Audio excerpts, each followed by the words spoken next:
Okay, so here's where we are at with the head gasket job. It turned out that these heads, both of these heads here, were cracked. And they were all cracked in the same place in the exhaust valve bore. And I've been kind of on a wild goose chase to find two heads that aren't cracked. I've been calling salvage yards everywhere. Long story short, 6 heads later, I have 2 that are good with no cracks. So here's where we are. So I've kind of organized all the pieces I've taken off the engine and just laid them out.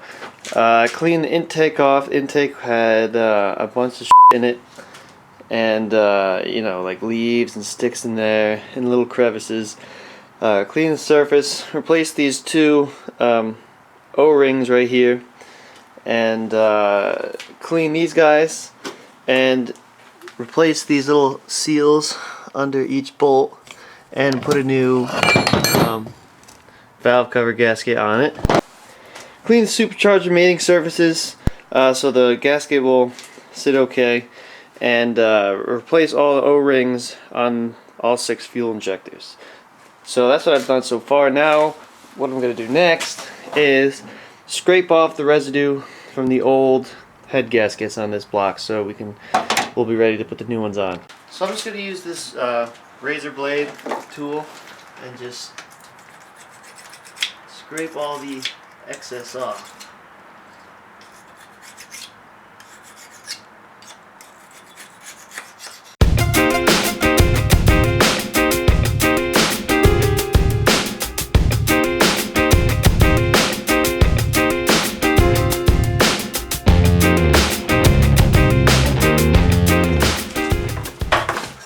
Now I'm just going to get some compressed air and blow all the debris from the old head gasket out, so you know it's not in the cylinders or the coolant passages. This is also a good time to check the cylinder surface up here and see if it's badly scored or not.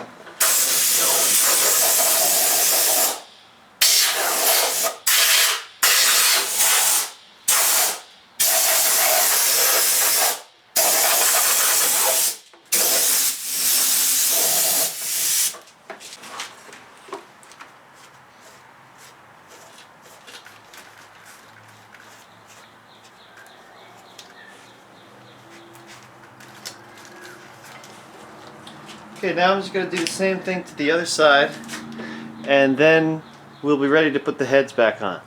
Okay, I did the other side, and now we're ready to actually put the head gaskets on. If you look at the gasket, it has an arrow. This arrow needs to point towards the front of the engine. The front of the engine meaning the side with all the belts and pulleys on it. The transmission side is the rear side, and the one where the serpentine belt is, that's the front side. So this has to be facing the front side of the engine, and that's to ensure that you put this on in the correct orientation. So we're going to do that now with both head gaskets.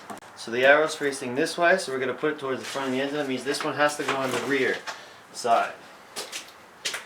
So there are little dowel pins that you can use to help you put the gasket on there.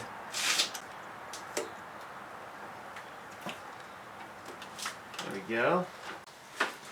One thing we should do is we should blow out the bolt holes, make sure there's no debris in it. And really you should run a thread chase through it to make sure the threads are clean. So let's do that.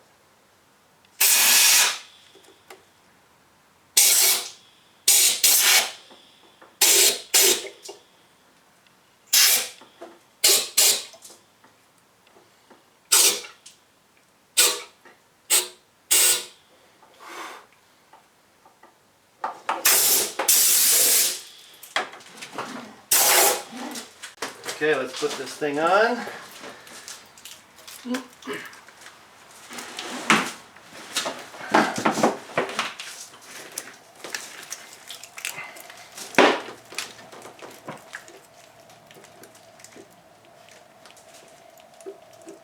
You want to get it on the little dowel pins, and then it'll hold it in the correct place. So now we need to install the head bolts. The head bolts are not normal bolts. They're, at least in this case, they're called stretch bolts or torque to yield bolts. Basically that means as soon as you tighten them, that's it. You have to replace it if you untighten it again. They need to be tightened in a specific sequence and at a specific torque, and in this case at a specific angle after you torque it with a special tool. I'll show you how to do that, but right now we're just going to run each one down just to snug them up.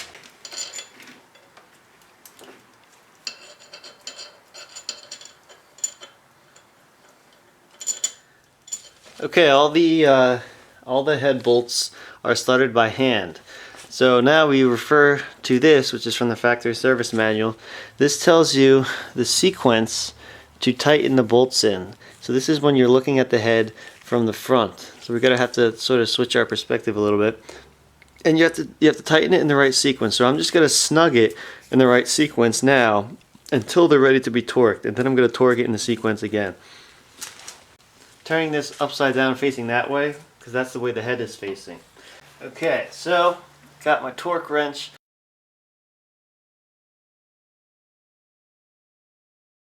Set it to 37 foot-pounds, and we're going to torque it in the same order. So starting with 1, and when you torque things, try to do a long, smooth, fluid movement, and hold right at the end of your torque wrench.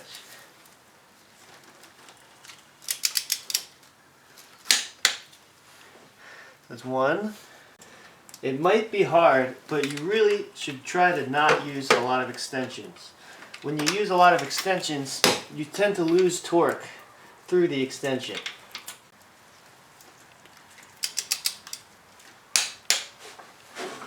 Now we're doing 3, which is right above it.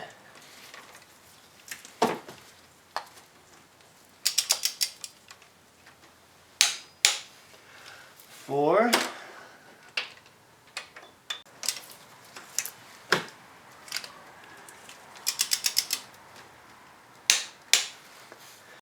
5. 6 is up here.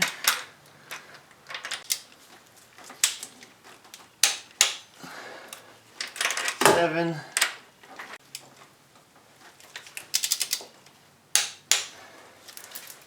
And then 8.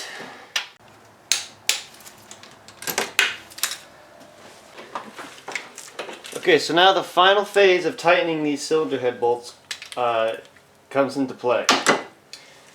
You need to rotate, we need to turn each bolt in order by specified degrees. And in this case, you turn it 120 degrees. Now, this isn't something that you should just guess and eyeball.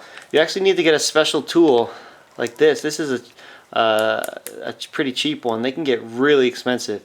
But the way it works is it has a little 1/2-inch drive on the bottom, and on the top it has a little meter, so as you're turning you can measure how much you're turning it, and it has this little clamp that you just clamp onto anything so it holds this thing stationary. You just put your wrench in there, and it has this little screw lets you adjust. If you loosen it, you can adjust where it starts off at and then tighten it and it stays still. So we're going to do that. I'm going to go in sequence again and turn each one 120 degrees.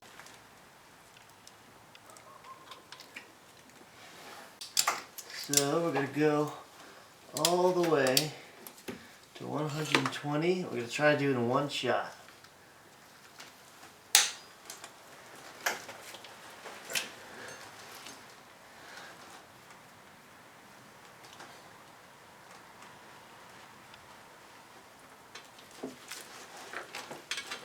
Okay, that's just about 120.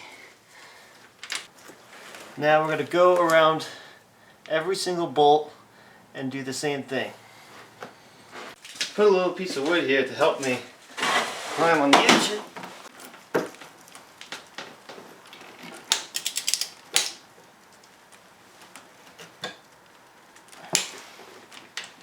Okay, that's it for one head. Okay, so let's do the tap up.